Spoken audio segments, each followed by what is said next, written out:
Ini permainan paling sesat sepanjang sejarah Korea. Setiap orang hanya menyisakan sepasang celana dalam. Ini hanya untuk mencegah seseorang berbuat curang. Jika ada yang ketahuan mereka akan dihukum. Tapi Dayi adalah pemain yang sangat terampil. Dia menggunakan detail kecil untuk mengetahui segala cara. Alasan mengapa ia mengambil jalan curang. Itu karena dia dilahirkan untuk menjadi master. Pada usia 5 tahun, dia menggunakan keterampilannya. Ia menyinari semua kartu di sekolah. Ketika dia besar, dia sering berkunjung ke kasino. Selama sesi permainan dia sering berkunjung ke kasino. Ia bertemu dengan seorang wanita. Dia bisa memberikan nyawanya saat melihat wajah Mina. Ia segera mengejar Jihara. Ia memberikan gadis itu bunga pertama dalam hidupnya. Tak disangka, Mina sengaja menipunya. Jadi kakaknya tidak bisa keluar. Meski dipukul sampai habis, Dayi tetap memandang gadis nakal itu. Tapi keluarganya penuh dengan penjudi. Hari itu, kakeknya tertangkap karena hutang. Selama pertarungan, Dayi secara tidak sengaja menikamnya. Untuk menghindari balas dendam bos tersebut, Ibu Ji menghabiskan seluruh tabungannya. Ia membiarkan putranya melarikan diri. Sebelum berangkat, dia bertemu Mina untuk terakhir kalinya. Ia berjanji bahwa dia akan kembali dalam kemuliaan. Ia akan menikahi gadis itu. Dengan cara ini, Dayi meninggalkan kota karena malu. Dia pergi ke sepupunya Charlie yang berada jauh. Tanpa diduga, anak laki-laki ini bukan seorang penabung. Dia mencarikan Dayi pekerjaan di kasino. Ada ketertiban yang ketat di sini. Bahkan jika polisi datang untuk menggeledah, semua tamu akan berbaris dengan patuh. Mereka akan keluar melalui pintu rahasia. Kemudian, kendaraan yang disiapkan sebelumnya. Ia akan mengirim semua pemain meninggalkan kasino. Kasino telah berubah menjadi ruang konferensi perusahaan.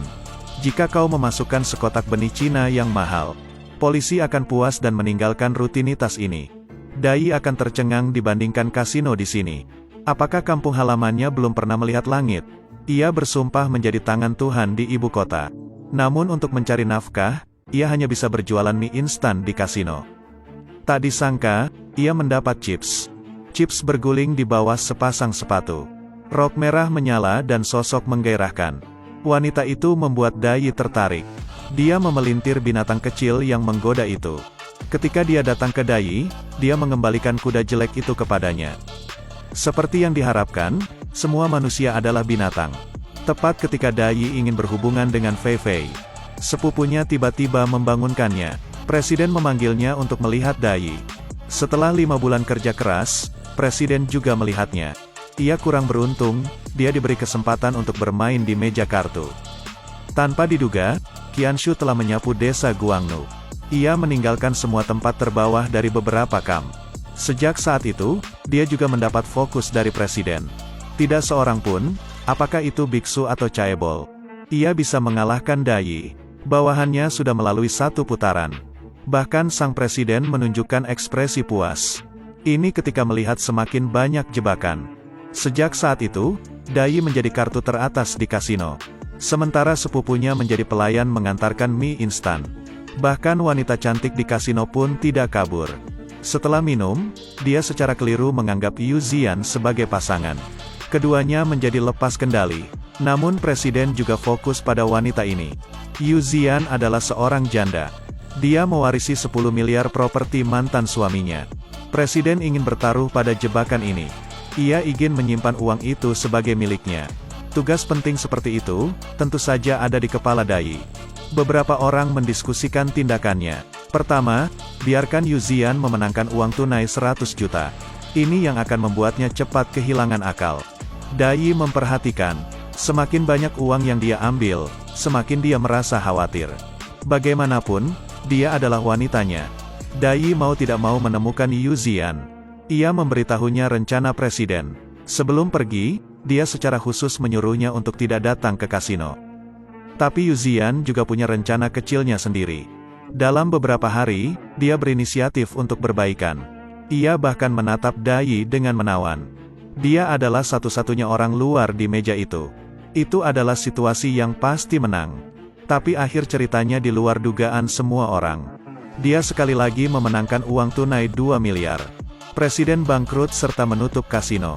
Dayi dan sepupunya jatuh cinta dengan bos lain. Four Eyes juga seorang pemain terkenal. Kedua bersaudara itu ingin menamparkan wajahnya. Tapi serangan baru-baru ini membutakan mata Dai. Ternyata dia adalah Mina, ia yang tidak bisa dilupakan Dai. Mari kita lihat orang Korea. Catatan kecantikan kasino dengan 4 mata bersentuhan. Wanita itu berdiri dengan sadar. Ia sengaja membuka pemandangan di balik roknya. Ini langsung menarik perhatian Dai. Ini turut mempengaruhi pikirannya. Tak heran, Dai tidak pernah menang lagi sejak saat itu. Tidak hanya dia kehilangan semua uang, tapi dia juga berhutang uang. Hutang permainan 1 miliar. Melihat para preman di luar pintu, dia harus berhutang pada pelayan. Mina pun mengikuti Xian dan pergi dari sini. Namun mungkin karena enggan melakukannya, Xian justru menyerahkan surat hubungan Dai dan Yu Zian. Ia mengira Dai dan keduanya bekerja sama untuk menipunya.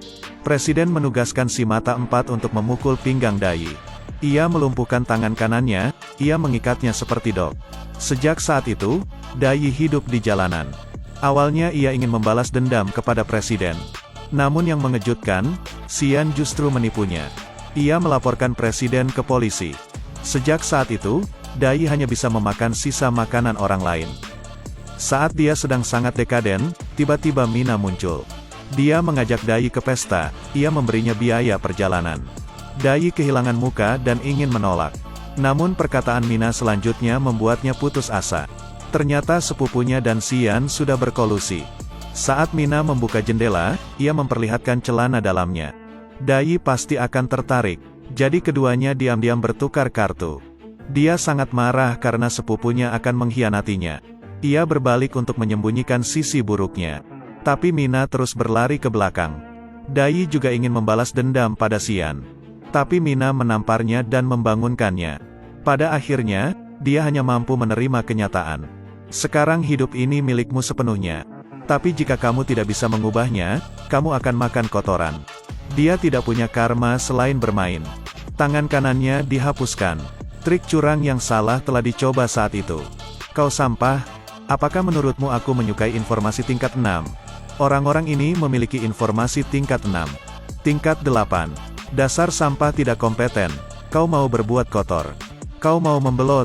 Lepaskan aku. Jangan bergerak bos. Lihat siapa orang ini. Zhang Ping, lalu siapa kamu? Punyaku istimewa. Lihatlah tanggalku. Tangan apa? Gerakan ini menyinari mata Dai. Dia tidak akan pernah memainkan kartu yang dibagikan kepadanya. Satu-satunya penjelasan adalah, paman itu adalah seorang master yang tersembunyi. Tanpa bukti, beberapa orang hanya bisa bermain gitar besar. Dia bergegas mengejar pamannya, tetapi lelaki itu tidak mau menidurinya. Dai sangat pintar. Ia melihat beberapa orang yang ada di meja. Mereka tidak bisa keluar. Ia memasukkan 2 tumpukan uang kertas ke tangan pamannya. Hal ini juga menunjukkan bahwa keduanya adalah satu kelompok. Melihat beberapa pemain mengejarnya, sang paman sudah untuk melarikan diri bersama Dai. Sejak saat itu, Dai mengandalkannya dan bersikeras untuk menjadi gurunya. Pria ini sangat memahami dunia dan melayani tuannya. Paman akhirnya setuju untuk menerimanya sebagai muridnya. Namun, dia tidak mengajari Dai tanda tangan apapun. Tapi ia terus mengajarinya seni mengenali orang. Ekspresi dan mata setiap orang menunjukkan suatu isyarat. Tanpa mereka sadari, mereka akan menampakkan isi hati mereka.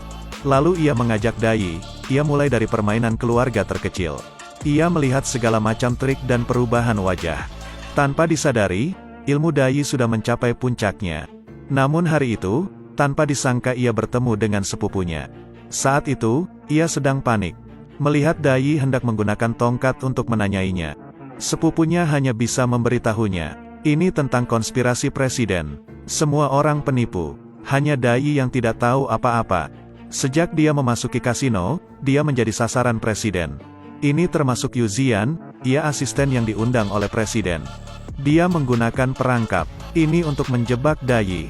Untuk melepasnya Dai digantikan oleh tubuh presiden. Ini yang lebih dibencinya adalah setelah dia kabur. Mina dijual kepada orang lain oleh mata 4. Ini karena menyelamatkannya. Dai mengambil uang itu dan ingin membantunya. Tapi dia tidak menyangka bosnya ternyata akan melakukannya. Ia menjadi bos yang diserangnya. Melihat Dai telah mengeluarkan begitu banyak informasi, Bos itu memberinya kesempatan untuk membiarkan Dai dan Mina bertaruh. Untuk mencegah satu sama lain keluar, Dai mengunci salah satu tangan mereka. Jika Dai menang, dia akan menyimpannya. Tangan kanan untuk membimbing orang lain. Jika kalah, dia akan menyimpannya. Rangsang dengan tangan kanan. Mina mulai memilih kartu terlebih dahulu. Siapapun yang memiliki ide lebih besar adalah pemenangnya. Saat giliran Dai, dia perlahan-lahan mencoret semua kartu. Sehingga pupil Mina mulai mengecil. Dai memilih sistemnya sendiri tanpa ragu-ragu. Mina memenuhi harapan dan mengambil sudut yang berlawanan. Tepat ketika bos itu merasa semuanya sudah berakhir, Dai membuka sepasang kartu yang berlawanan. Anak ini benar-benar cerdik. Aku ingin melepaskan tanganmu. Lihat apa yang dia hasilkan. Ia mati saat bersiap membidik. Cermati sebelum merasa menang.